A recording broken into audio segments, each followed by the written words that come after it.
Halo, selamat pagi teman-teman semua. Di video kali ini kita akan membahas satu topik yang sangat penting bagi seorang trader, yaitu dua kekuatan yang menggerakkan market. So, kalau teman-teman adalah seorang trader, baik itu mungkin forex trader ataupun trader saham, atau mungkin teman-teman trading di crypto ataupun trading di future market, maka teman-teman perlu menonton video ini sampai selesai. Karena saya yakin informasi yang ada di video ini akan membantu teman-teman untuk jadi trader yang lebih baik. So, sebelumnya teman-teman kita kenalan dulu, nama saya adalah Duyan Anggara dan saya adalah seorang forex trader. Dan saya sudah trading sekitar 12 tahun terakhir di forex market, teman-teman. Saya ngabisin banyak banget uang untuk belajar dari banyak banget mentor, dari guru-guru terbaik di dunia, di dalam dan di luar negeri, di mana saya ngabisin mungkin ratusan juta rupiah untuk belajar. So, kita bahas perkenalannya di lain waktu, teman-teman. Kita langsung masuk ke materinya ya. Dua kekuatan yang menggerakkan market. Nah, sebelum kita bahas dua kekuatan itu, teman-teman, kita perlu kenalan dengan satu hal, yaitu order flow. Nah, mungkin teman-teman yang sudah trader, ada yang sudah tahu tentang order flow, ada yang belum tahu apa itu order flow. Jadi, teman-teman, order flow itu merefer kepada proses berkelanjutan di mana buy dan sell order tiket keluar masuk dari spesifik market. So, misalnya kita trading saham misalnya. Nah, di saham misalnya saham ABC. Di sana ada orang yang pengen beli saham, ada orang yang pengen jual saham. Ada orang yang buy now, dia mau beli di harga sekarang. Ada orang yang mau jual di harga sekarang. Ada orang yang mau beli sahamnya nunggu harga murah, dia pasang buy limit, saya akan buy ketika harga saham turun di area tertentu. Ada orang yang mau jual tapi nunggu harga sahamnya lebih mahal. Dia punya TP, TP-nya nggak jauh. Dia punya sell order limit. Nah, proses di mana ada buy, ada sell order tiket keluar masuk dari spesifik market, dalam contoh kasus kita tadi adalah saham ABC, itu disebut dengan order flow. Nah, ini juga berlaku di saham, di future, di crypto ataupun di gold. Ada order flow di sana. Nah, order flow ini teman-teman nantinya kita bagi dua. Berdasarkan apa, Mas?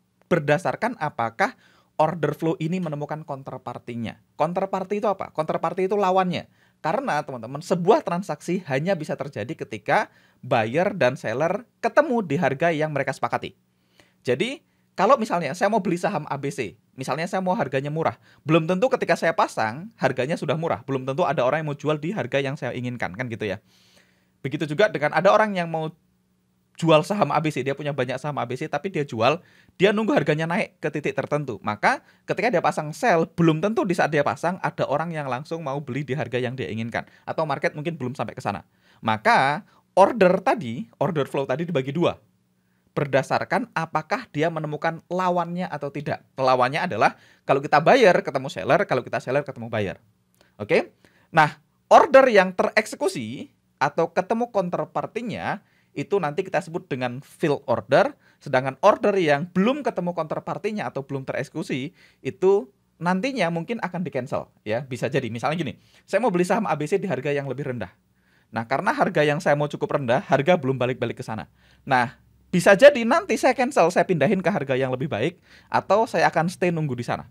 Jadi order dibagi dua ya, ada yang langsung tereksekusi, ada yang masih menunggu untuk tereksekusi, yang nantinya yang menunggu ini bisa jadi di-cancel ataupun tidak. Nah, order yang tereksekusi secara full disebut dengan filled order. Misalnya saya mau buy saham ABC, saya buy now, langsung ada yang jual di harga, karena saya buy now berarti saya dapat harga market, maka saham saya tereksekusi. And order saya tereksekusi.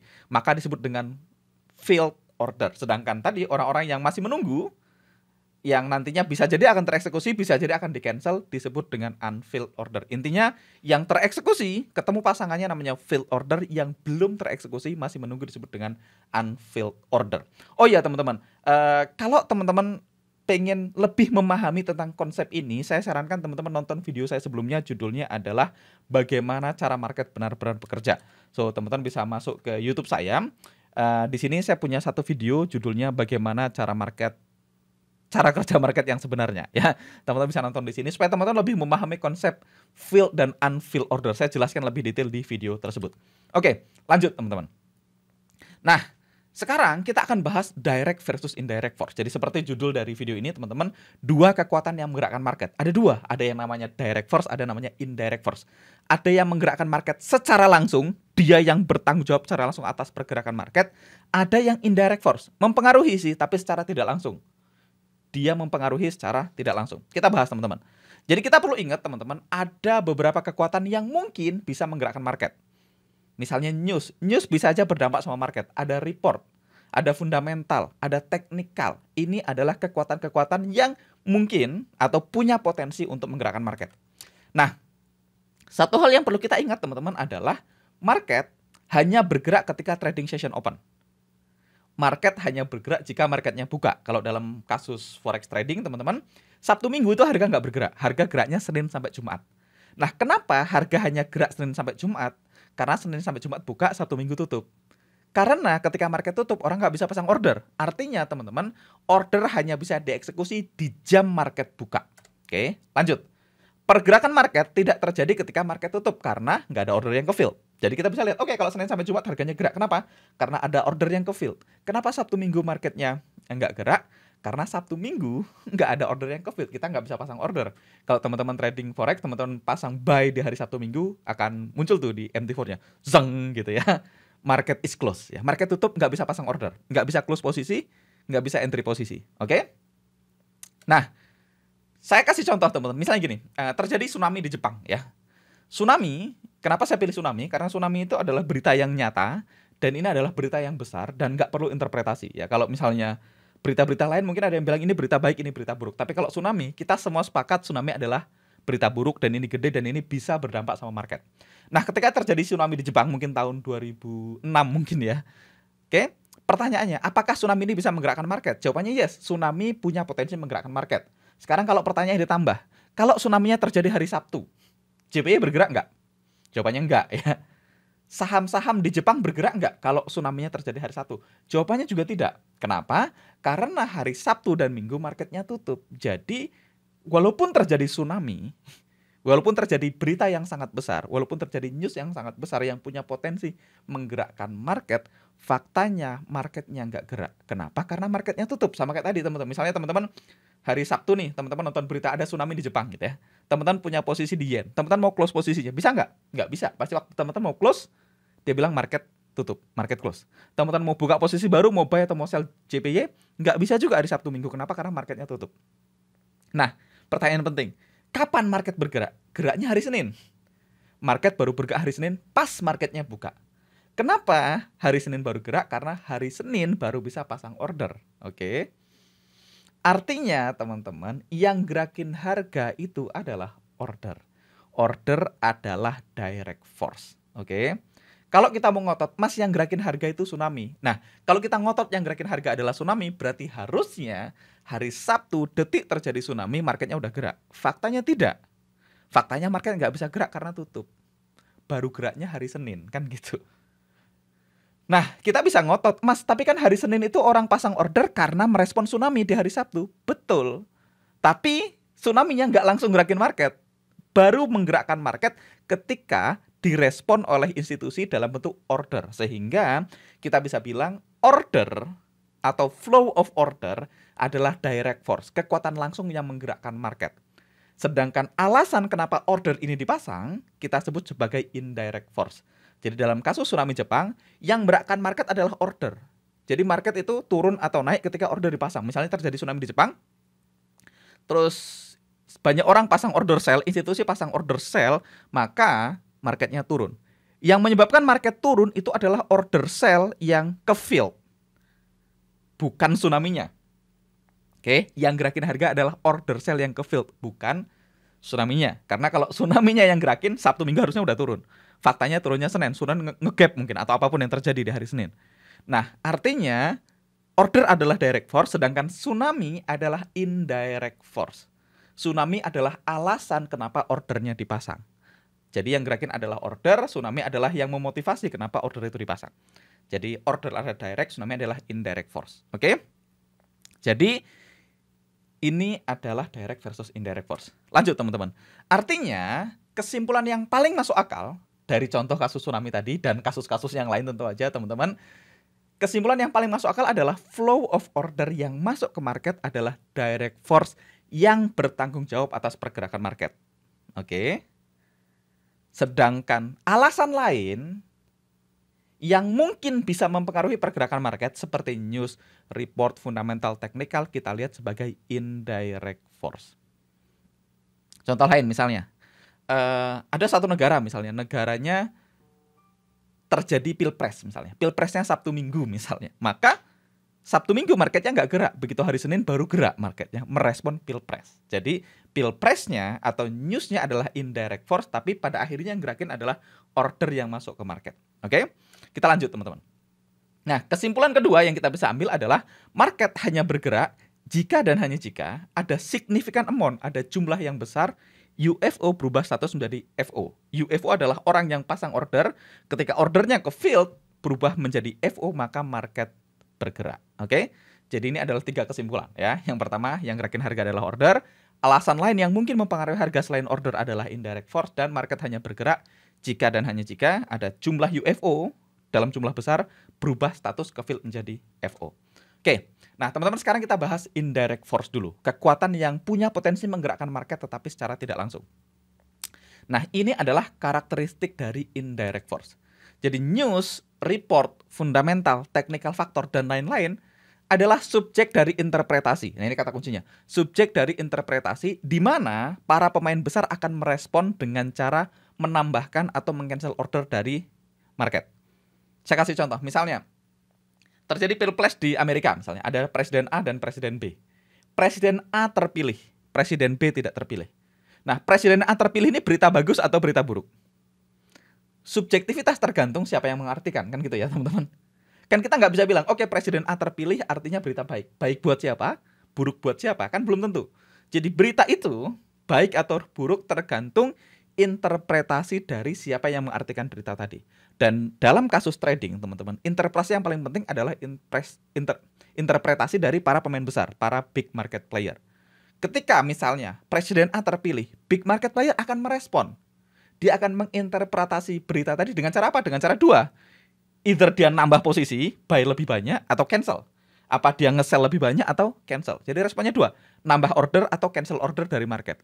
Ini adalah interpretasi dari para pemain besar. Oke? Jadi kata kunci adalah interpretasi. Jadi ketika ada news, tergantung siapa yang mengartikan. Oke? Dan yang mengartikan paling penting adalah para pemain besar. Kan gitu ya? Karena kan arti dari saya kan nggak penting. Misalnya saya mengartikan Presiden A adalah berita buruk. Presiden A terpilih ini berita buruk. Tapi ketika para pemain-pemain besar, bank-bank besar, institusi besar sepakat Presiden A adalah berita baik, mana yang menang? Interpretasi saya atau interpretasi para bank-bank besar dan institusi? Tentu interpretasi mereka yang akan lebih penting, karena interpretasi mereka akan diartikan dengan nambah posisi atau cancel posisi dari market. Nah, kata interpretasi teman-teman secara definisi ini artinya subjektif, tergantung siapa yang mengartikan. Dan ini seringkali membuat para retail trader kayak kita itu berisiko berada di sisi yang salah dari market. Kita mengartikan sebuah news, sebuah report, sebuah fundamental, sebuah technical berbeda dengan apa yang diartikan oleh para pemain-pemain besar. Oke? Sehingga banyak di antara retail trader itu salah posisi, salah arah karena beda interpretasi. Berikutnya teman-teman, lebih lanjut lagi, bank-bank besar atau institusi itu seringkali punya akses terhadap informasi seperti ini lebih dulu dari kita. Sehingga membuat para retail trader semakin tidak diuntungkan. Karena mereka udah tahu infonya sebelum terjadi. Kita baru tahu setelah diumumkan, kan gitu. Sehingga actionnya juga akan berbeda. Nanti kita akan kasih contoh supaya teman-teman kebayang gimana. Oke? Dan yes, betul teman-teman, indirect force adalah salah satu alasan yang sangat powerful yang membuat harga bergerak. Tetapi buat kita, buat teman-teman para trader, kalau teman-teman hanya membuat trading plan exclusively hanya berdasarkan informasi-informasi seperti ini, hanya berdasarkan indirect force seperti ini akan sangat problematik. Kenapa? Karena hasilnya nggak konsisten. Berita yang sama bisa jadi negatif, bisa jadi positif. Kadang ada newsnya merah, marketnya turun. Kadang newsnya merah, marketnya naik. Kadang newsnya hijau, marketnya naik. Kadang newsnya hijau, marketnya turun. Kadang newsnya gede, market bergerak sangat kenceng. Kadang newsnya gede, market nggak bergerak. Jadi kalau kita hanya mengartikan atau membuat trading plan berdasarkan indirect force, ini akan kurang konsisten hasilnya. Oke? Kita kasih contoh teman-teman. Ini indirect force in action. So, teman-teman, saya akan zoom sedikit. Jadi, teman-teman, ini ada news tanggal 4 Januari ya. Newsnya adalah Consumer Price Index atau CPI. CPI di Euro ya, ini news di Euro. Oke, kita lanjut. Nah, news ini teman-teman dirilis jam 10 AM ya, jam 10 pagi GMT ya. GMT berarti di kita GMT plus 7, berarti jam 10 tambah 7, di kita jam 5 sore ya. Ini data tahun lalu teman-teman. Jadi news ini akan dirilis jam 10 pagi GMT, tanggal 4 Januari. Nah, kita lihat. Saya akan zoom. Di news itu teman-teman ada actual, ada consensus, ada previous. Oke. Previous ini adalah data bulan sebelumnya atau data bulan lalu, gampangnya gitu ya. Previous adalah data bulan lalu. Konsensus adalah prediksi para ahli. Oke, misalnya bulan lalu 1%, bulan ini diprediksi berapa? Nah, itu konsensus. Actual adalah ketika dia rilis beneran harganya berapa persen, oke? Jadi previous bulan lalu, konsensus prediksi para ahli, actual adalah angka yang keluar ketika newsnya dirilis, oke? Kita lihat, nilai ekspektasi lebih jelek dari nilai sebelumnya, oke? Sebelumnya bulan lalu 1,9%, diprediksi sama para ahli, ekspektasinya, prediksinya adalah 1,8. Jadi udah diprediksi bakalan jelek nih. Bulan lalu 1,9, kayaknya bulan ini turun deh 1,8. Jadi newsnya kurang lebih jelek, oke? Nah, euro sudah turun sebelum newsnya rilis. Teman-teman lihat, sebelum jam 10 pagi, jam 9, euronya udah turun. Itu informasi kedua. Nah, ketika rilis, teman-teman, nilai sebelumnya lebih baik daripada hasil report. Oke, rilisnya ternyata 1,6%, sebelumnya 1,9%. Jadi, hasilnya ternyata lebih jelek dari bulan lalu. Dan hasil reportnya lebih jelek dari ekspektasinya. Nah, ini kan berita buruk di atas buruk ya. Jadi kan news itu baik atau buruk tergantung ekspektasi, teman-teman. Contoh ya, misalnya, berita buruk ya, yang ternyata berita baik misalnya. Ada orang hilang di hutan misalnya. Nah, orang udah kayaknya udah nggak selamat nih, udah ekspektasinya udah jelek, kayaknya udah nggak selamat. Nah, ternyata selamat. Padahal, wah ini kondisinya parah banget. Tetap berita baik karena selamat kan gitu ya. Walaupun parah kondisinya karena ekspektasinya nggak selamat, ternyata selamat. Jadi itu berita buruk. Misalnya gini. Contoh lagi ya, misalnya kita dapat THR, kayaknya THR tahun ini turun deh gitu. Ternyata nggak turun, kan berita baik. Walaupun lebih rendah dari tahun lalu, tapi kalau lebih bagus dari yang kita bayangkan tetap berita baik. Jadi berita baik atau buruk itu tergantung yang kita bayangkan. Kalau kita kebayangkan bagus, ternyata di bawah yang kita bayangkan berarti berita buruk. Kalau di atas yang kita bayangkan berarti berita bagus. Ya, gampangnya gitu. Oke, nah secara umum teman-teman, generic interpretation atau apa? Publik biasanya mengartikan kalau actualnya lebih jelek dari forecast-nya berarti berita buruk. Oke. Kalau actualnya berita yang keluar lebih jelek dari yang diprediksi berita buruk. Oke. Kalau hasilnya lebih bagus dari prediksi berarti berita baik. Gampangnya gitu ya. Tentu aja ini saya oversimplified, saya sederhanakan supaya nggak panjang videonya tapi kurang lebih gitu ya. Nah, kita bisa lihat di sini teman-teman, indirect force jelas mengindikasikan bahwasanya market akan terjun bebas. Tetapi yang terjadi sebaliknya, euro malah bergerak naik, berlawanan dengan ekspektasi publik. Oke, beritanya buruk, CPI-nya buruk, begitu newsnya rilis, euronya malah naik. Bukannya turun seperti yang dibayangkan oleh publik. Kenapa, teman-teman? Ada beberapa alasan kenapa euronya malah naik ketika newsnya turun. Seperti yang kita bahas tadi, karakteristik dari indirect force. Nah, kemungkinan pertama, gimana kalau sebenarnya para big player sudah punya clue tentang informasi ini sebelum dirilis? Jadi gimana misalnya kalau ternyata para institusi itu udah tahu kalau CPI-nya nanti jam 10 bakalan jelek. Karena dia tahu jam 10 bakalan jelek, jam 9 dia udah nge-sell duluan. Sebelum newsnya dirilis dia udah nge-sell, makanya harga euro jatuh bahkan sebelum newsnya dirilis. Oke? Nah, sehingga ketika newsnya rilis, mereka udah sell duluan, mereka taking profit. Artinya, newsnya benar, interpretasi masyarakat benar, tetapi newsnya sudah dihargain. Sudah terjadi. Gitu ya. Itu kemungkinan pertama. Kemungkinan kedua yang mungkin juga bisa terjadi adalah gimana kalau seandainya ada indirect force lain, ada alasan lain yang membuat bank-bank besar, institusi pengen beli euro. Atau dengan kata lain mereka sebenarnya bullish terhadap euro. Mereka yakin euro bakalan lebih bagus masa depannya. Tetapi mereka tahu, oke, news nanti itu hasilnya jelek. Kalau news hasilnya jelek, biasanya para retail akan nge-sell. Sehingga institusi memanfaatkan berita ini, news CPI ini untuk beli lebih banyak euro di harga yang lebih murah sehingga harga euronya naik. Nah, itulah kenapa kalau kita hanya mengartikan news berdasarkan news itu sendiri, nah itu seringkali hasilnya nggak konsisten. Kenapa? Karena tadi, news itu baik atau buruk tergantung interpretasi, yaitu interpretasi dari bank-bank besar atau institusi. Dan kedua tadi, seringkali mereka dapat info lebih dulu dari kita. Oke? Nah, sekarang kita akan bahas tentang direct force, teman-teman. Karakteristik dari direct force. Jadi, dari contoh tsunami tadi, teman-teman, kita udah tahu pergerakan harga terjadi ketika order berubah status dari unfilled ke filled. Oke? Orang tadinya pasang order, begitu ordernya ke filled, maka harga bergerak. Nggak peduli apapun alasan kenapa order itu dipasang on the first place. Oke? Misalnya tadi, Presiden A terpilih. Institusi besar sepakat nge-sell, maka harga akan jatuh. Jadi, Kenapa harga jatuh? Karena ada unfilled order sell yang banyak yang ke-fill, berubah status menjadi filled order, maka harga turun. Oke? Nah, lebih detail teman-teman bisa nonton di video saya sebelumnya, judulnya bagaimana market bekerja. Jadi nggak peduli kenapa orang pasang sell, harga tetap turun. Kalau dipasang sell order yang sangat banyak dan ke-fill, ya tetap turun. Nah, alasan kenapa mereka nge-sell ya bukan area kita ya. Kita nggak tahu alasannya. Oke? Nah, kalau kita punya cara untuk mengidentifikasi di mana unfilled order tadi, kalau kita punya cara untuk mengidentifikasi di mana bank-bank besar atau institusi pasang unfilled ordernya mereka, bisa buy, bisa sell, sebelum UFO tadi ke-fill, sebelum dia kepanggil, ketemu pasangannya, maka hal ini akan memungkinkan kita, teman-teman sebagai trader, untuk memprediksi pergerakan market tanpa subjektivitas sama sekali. Kenapa? Karena tidak perlu diartikan, tidak perlu interpretasi. Kalau kita tahu ada order buy sangat banyak di suatu area, ada unfilled order buy sangat banyak di suatu area, maka kita bisa tahu ketika unfilled order buy itu ke-fill, harga akan mantul ke atas. Nah, kalau kita bisa mengidentifikasi di mana letak UFO buy tadi di market, gitu ya, kita nggak perlu mengartikan apapun. Kita nggak perlu siapa ya yang masang, kenapa ya dia masang, atas dasar apa dia masang, itu nggak perlu kita artikan. Oke? Sehingga kita bisa mengcapture pergerakan market tanpa subjektivitas. Kalau nggak subjektif, hasilnya akan lebih mudah untuk konsisten. Oke? Karena nggak perlu interpretasi. Kita lanjut, teman-teman. Oke? Oh, ini kepotong ya. Jadi, teman-teman gini. Saya akan edit sebentar slide-nya, karena ini kepotong. Ini dia. Oke. Jadi, tumpukan unfilled order, saya akan gedein sebentar buat teman-teman. Jadi tumpukan unfilled order, baik yang kecil ataupun yang besar, selalu ada di market. Nah, ini kata kunci yang kita perlu ingat dan jangan dilupakan.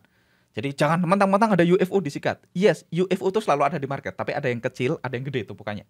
Tetapi hanya tumpukan unfilled order dalam jumlah yang signifikan yang akan menghasilkan pergerakan market yang terbaik.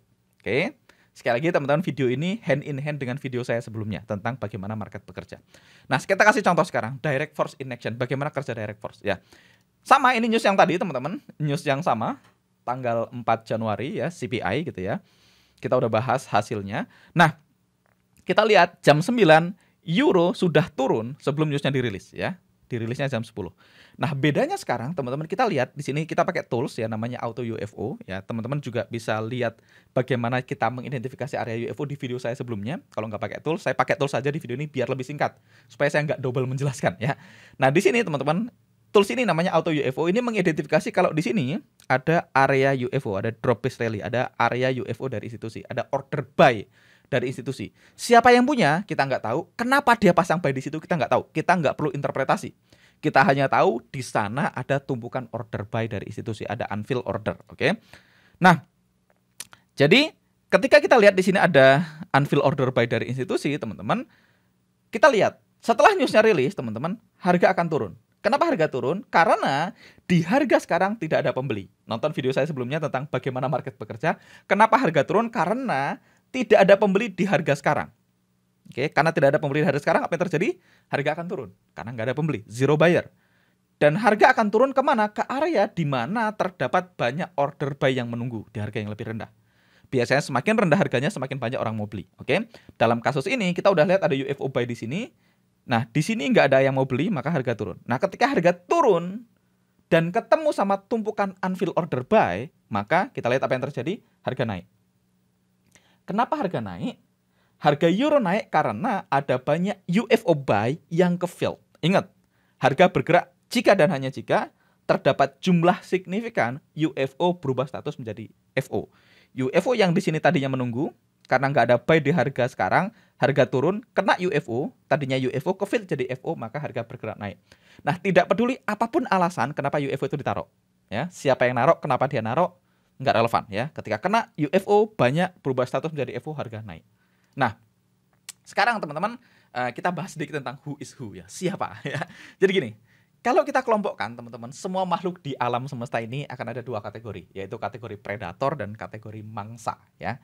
Nah, di mana mangsa juga bisa jadi adalah predator dari mangsa yang lebih kecil. Contoh misalnya, elang adalah predator, ular adalah mangsa ya. Ular adalah mangsa dari elang ya. Elang adalah predator, ular adalah prey. Nah, tetapi ular ini juga bisa jadi predator dari mangsa yang lebih kecil. Jadi ular ini juga predatornya kodok misalnya kan. Oke. Nah, di market juga sama teman-teman. Di forex market juga sama. Ada predator, ada mangsa. di mana mangsa bisa jadi predator dari mangsa yang lebih kecil lagi. Nah, kita perlu sadar dulu teman-teman, kalau di market kita nggak bisa jadi super predator ya. Kalau bisa ya kita akan sangat happy ya. Kalau saya bisa jadi super predator ya keren aja gitu. Tapi kan kita perlu sadar diri, kita nggak akan pernah bisa jadi super predator. Di sana ada bank-bank besar, di atas bank-bank besar itu ada bank-bank yang lebih besar lagi kan gitu ya. Nah, jadi goals kita teman-teman di market, sebagai retail trader, goals kita cuma satu, jangan jadi mangsanya. At least jangan jadi mangsa yang paling rendah gitu ya. Kalaupun kita tidak bisa jadi super predator, jangan jadi mangsa yang paling kecil, oke? Nah, gimana caranya? Dengan kata lain, teman-teman, ketika kita mau buy atau mau sell di forex market, sangat penting untuk tahu kita beli dari siapa, kita jual ke siapa. Atau dengan kata lain, ketika kita mau buy atau sell di forex market, sangat penting untuk kita hanya beli ketika bank-bank besar atau institusi beli. Hanya sell di tempat mereka jual, oke? Kita hanya beli ketika mereka beli, kita hanya jual ketika mereka jual. Kita hanya beli di tempat bank-bank besar atau institusi beli, dan kita hanya jual di tempat bank-bank besar atau institusi jual. Oke? Kebanyakan teman-teman para non-profesional trader ya, orang-orang yang retail yang nggak ngerti konsep ini, mereka seringkali beli atau jualnya ikut-ikutan. Ikut-ikutan temennya, ikut-ikutan master-master di Facebook, ikutan tetangganya gitu ya. Dan mereka nggak menyadari kalau mereka bisa aja jadi mangsa gitu ya. Mereka bisa aja jadi mangsa dari para bank-bank besar, para profesional trader. Jadi teman-teman, untuk tahu di mana para pemain-pemain besar buy atau sell, kita hanya perlu melihat di mana letak UFO mereka.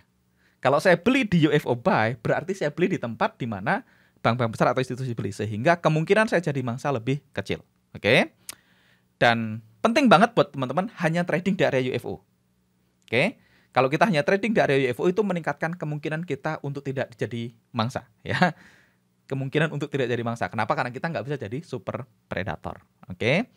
Nah, lebih detail tentang ini teman-teman, sekali lagi nonton video saya sebelumnya kalau belum nonton ya. Lanjut teman-teman. Sekarang kita udah tahu, oke, yang gerakin harga adalah direct force.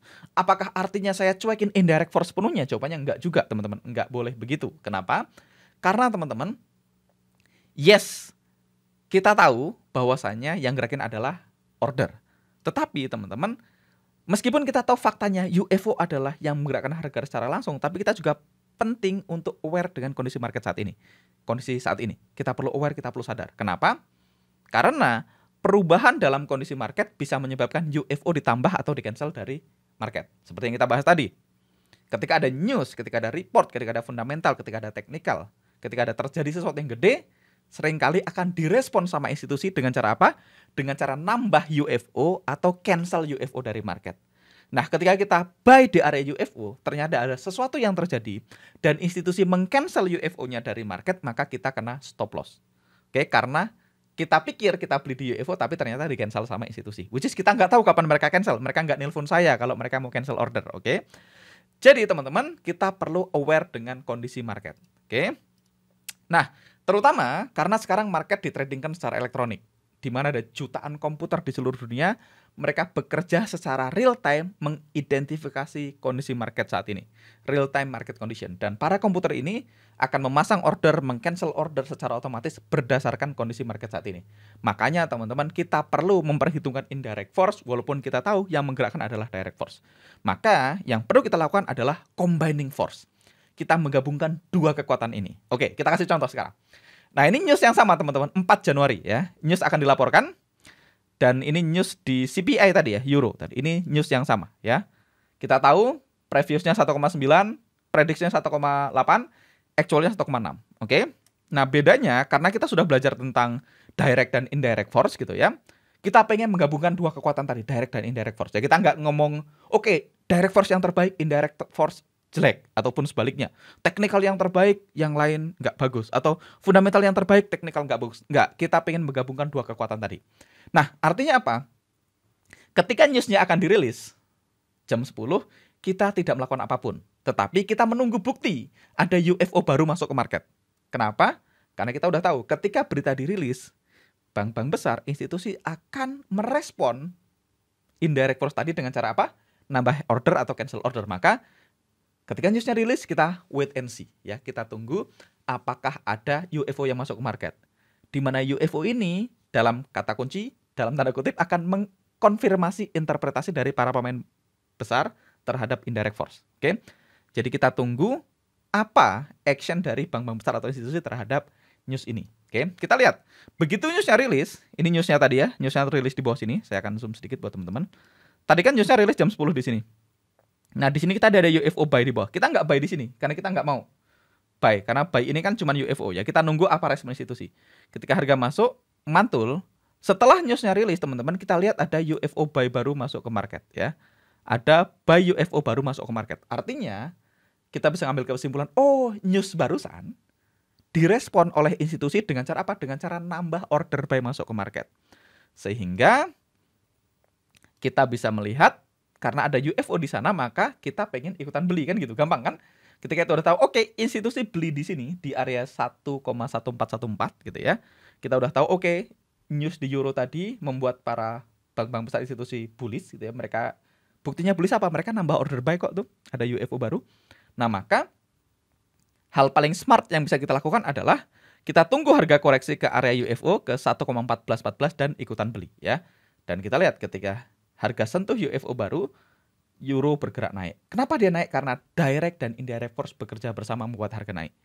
Oke, indirect force-nya adalah news CPI, direct force-nya adalah UFO. Dan kita lihat setelah harga naik, ada UFO baru masuk ke market. Nah, ini kita bisa pakai sebagai trailing stop, kita bisa pakai sebagai entry order baru, atau simply ya ini mengkonfirmasi bahwasanya benar news tadi, indirect force tadi diinterpretasikan oleh institusi dengan jadi buyer. Oke, sekarang contoh lain lagi ya. Bulan berikutnya, tanggal 1 Februari, news yang sama akan dirilis. Oke, news yang sama akan dirilis, CPI lagi. Oke, kita nggak usah ngurusin previousnya, konsensusnya, dan actualnya ya. Ini ternyata konsensusnya 1,4, actualnya 1,4 ya. Nah, yang kita lakukan adalah menunggu.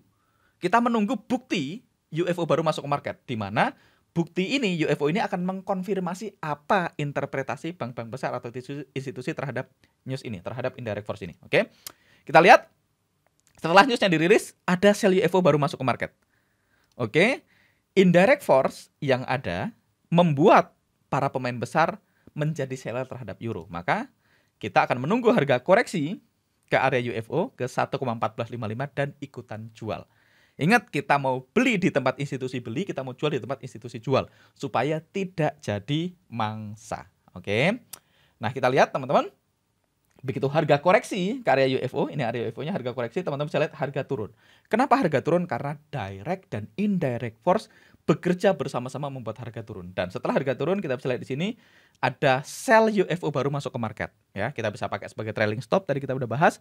Kita bisa pakai sebagai entry baru, atau ya ini sekedar mengkonfirmasi bahwasannya memang indirect force tadi diinterpretasikan oleh bank-bank besar dengan cara menjadi seller terhadap euro. Oke, contoh lain. Sekarang kita akan combining force antara unfilled order dengan technical indicator. Misalnya dalam hal ini kita akan pakai MA atau moving average. Nah, teman-teman, moving average adalah technical indicator yang sering kali digunakan oleh fund manager, bank-bank besar, jika mereka pengen nambah posisi ke market. Oke, jika mereka udah beli, mereka pengen nambah lebih banyak lagi, biasanya mereka akan masuk di harga moving average. Sehingga moving average cenderung bertindak sebagai indirect force. Yang sering kali indirect force ini menambahkan UFO baru ke market. Oke, jadi moving average adalah potensi UFO baru masuk ke market. Oke, kita lihat. Saya akan zoom sedikit, teman-teman. Nah, banyak orang bingung, Mas, MA berapa yang paling bagus untuk mantulin harga? MA berapa yang paling bagus untuk mantulin harga? Nah, jawabannya semua MA punya potensi mantulin harga, semua MA punya potensi ditembus. Ya. MA berapapun ya, mau MA 200, MA 9, MA 100, MA 50, MA 20 ya. Semua MA punya potensi mantulin harga dan punya potensi ditembus. Teman-teman bisa lihat di sini. Harga nembus MA 9, ini kita pakai MA 9, di sini harga nembus MA 9. Kenapa? Karena moving average bisa jadi berdampak, bisa jadi nggak berdampak terhadap market. Karena dia adalah indirect force. Ingat, indirect force baru akan berdampak kalau direspon oleh institusi dalam bentuk order. Oke, kita lihat di sini harga nembus. Oke. Nah, kita lihat di bawah sini, teman-teman.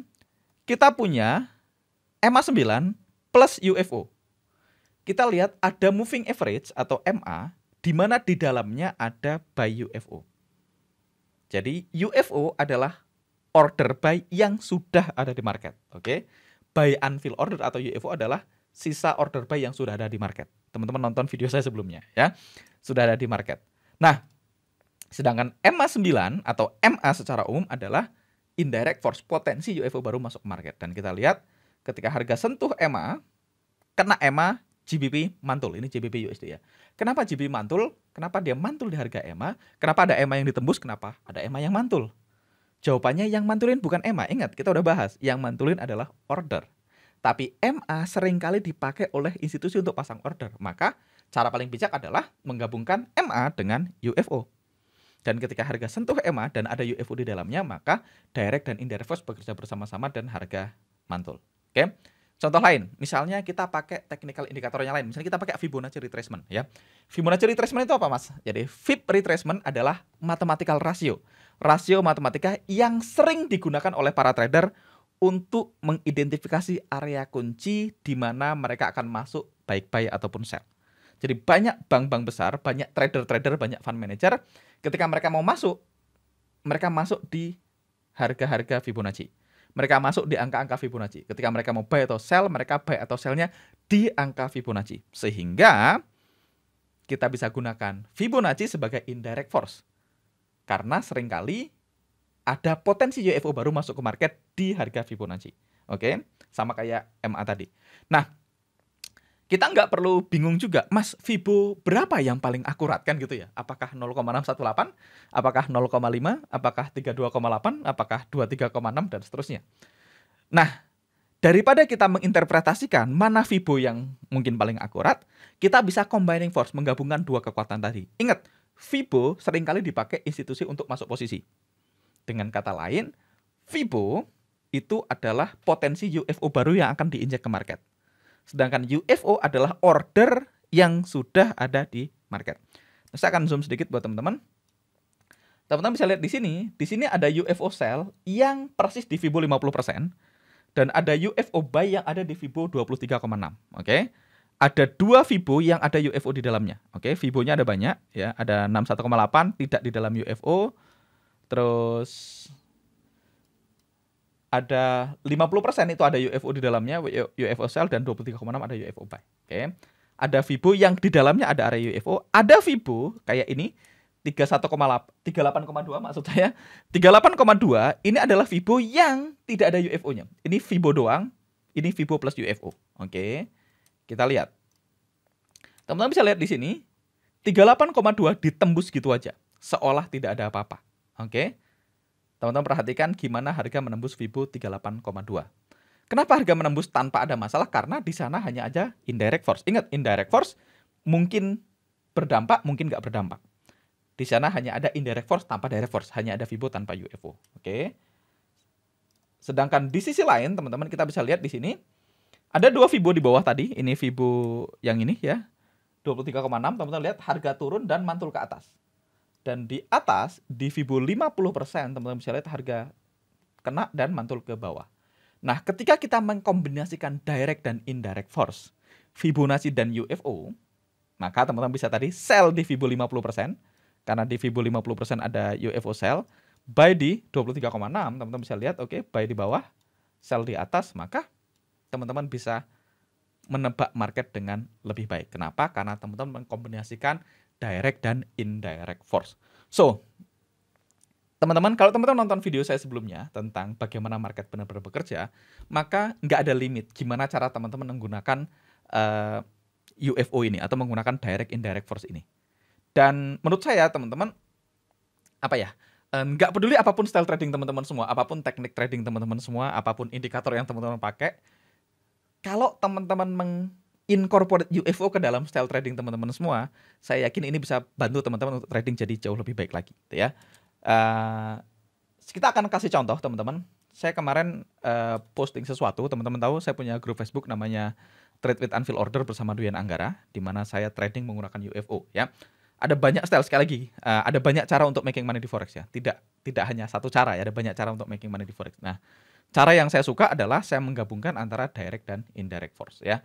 Saya dulu ngajar style ini di kelas saya namanya Survival to Mastery. Nah, kalau teman-teman lihat saya punya grup alumni Survival to Mastery. Di sini saya share ini misalnya. CAD Yen H1, gimana menurut pendapat teman-teman? Nah, teman-teman bisa lihat kenapa saya mau buy di sini. Ini adalah area UFO, ini adalah rally base rally gitu ya.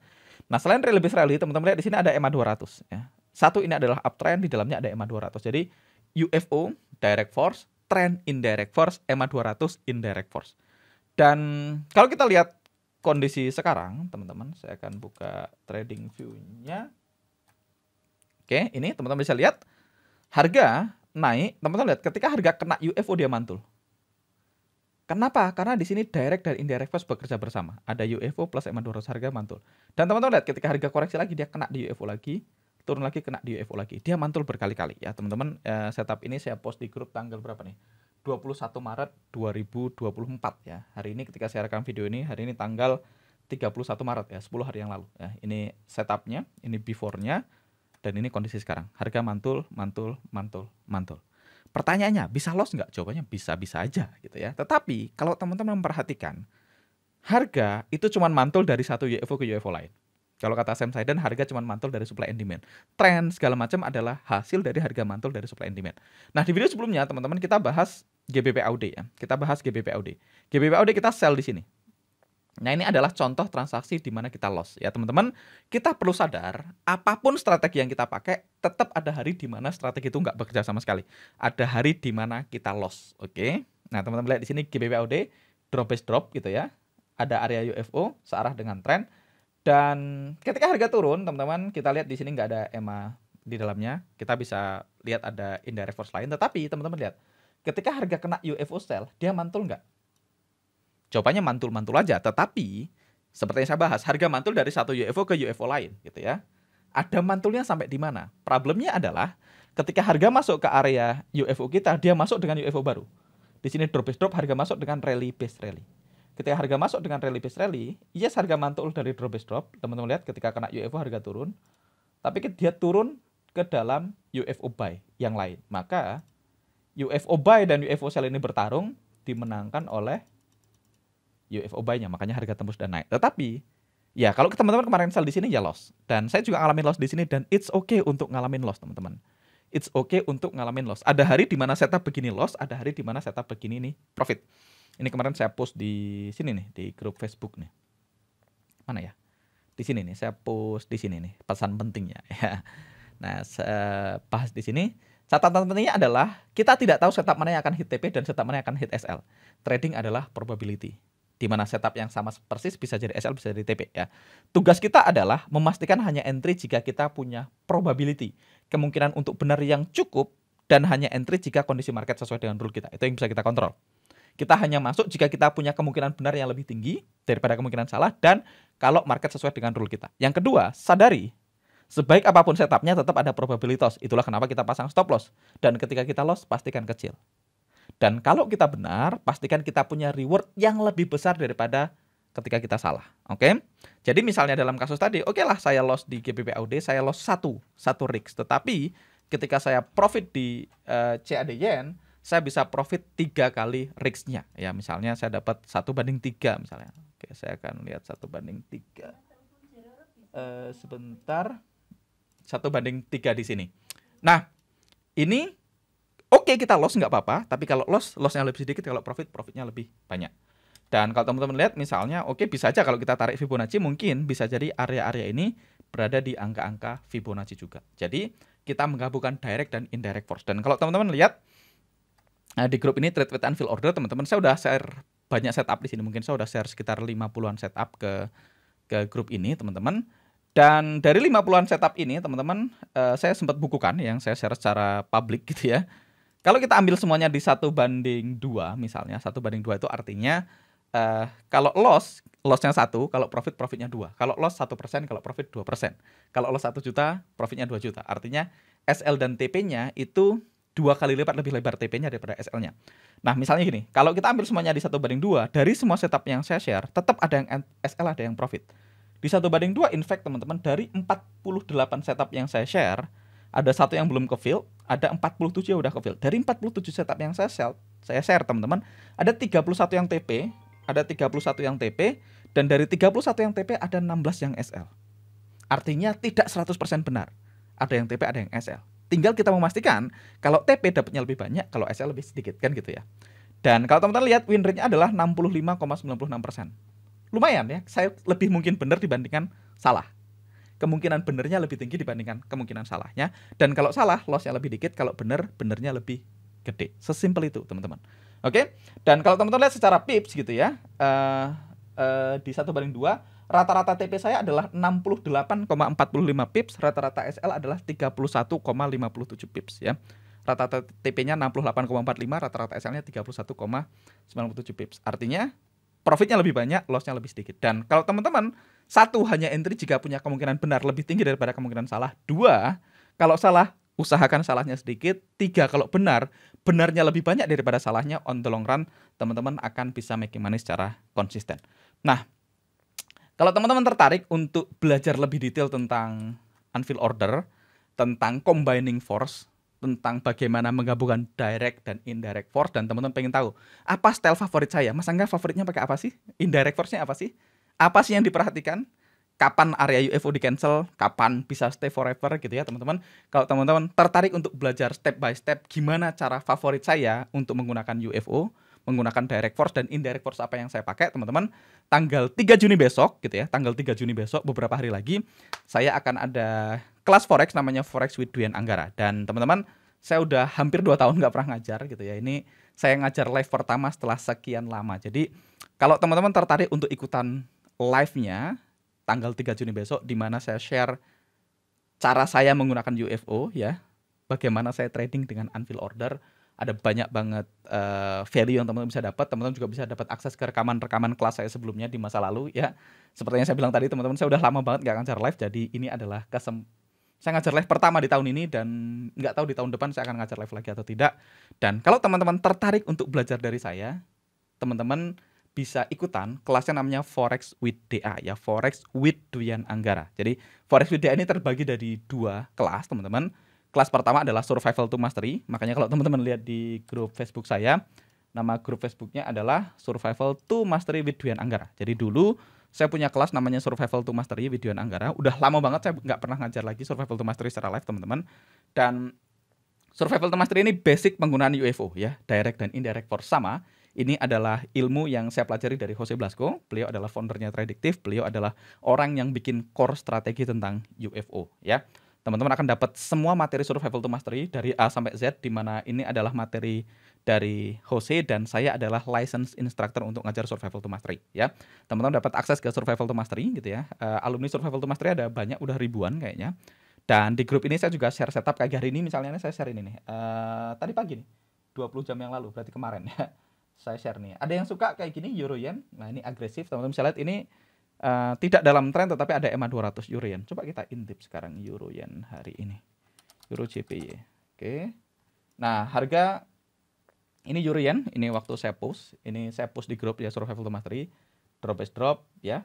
Dan teman-teman bisa lihat harga naik, turun ke bawah, naik lebih dalam lagi, terus masih turun ke bawah. Ya, ini kita dalam kondisi floating profit sell Euro Yen di sini. Dan saya sering share kayak gini teman-teman di grup.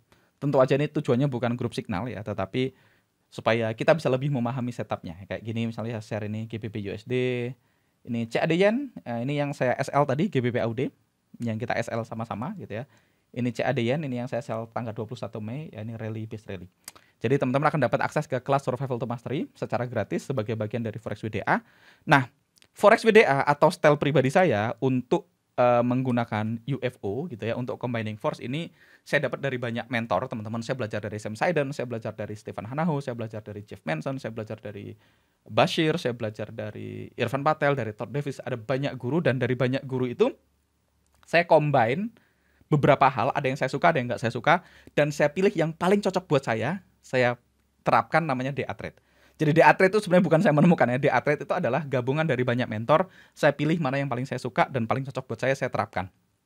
Dan DA Trade ini sedikit berbeda dengan Survival to Mastery. Ingat, Survival to Mastery itu kurikulumnya dari satu orang, dari Jose Blasco, dan Survival to Mastery kalau teman-teman praktekkan bisa bantu teman-teman making money, tapi DA Trade ini punya sedikit lebih baik secara akurasi, dan secara RR juga sedikit lebih baik, tetapi DA Trade ini memang versi yang lebih advance, karena DA Trade ini teman-teman perlu paham basic foundation-nya untuk bisa mengerti DA Trade. Dan kalau teman-teman tertarik untuk belajar style pribadi saya, namanya DA Trade, teman-teman silahkan daftar di bawah ya. Di deskripsi video ada waiting listnya, teman-teman bisa daftar ke waiting listnya. Teman-teman isi aja nama, email, nomor handphonenya, nanti akan dihubungi oleh tim saya ya. Jadwal terdekat adalah tanggal 3 Juni 2024. Nah, in the meantime, kalau teman-teman belum bisa bergabung di kelasnya, teman-teman silahkan nonton semua video di YouTube saya.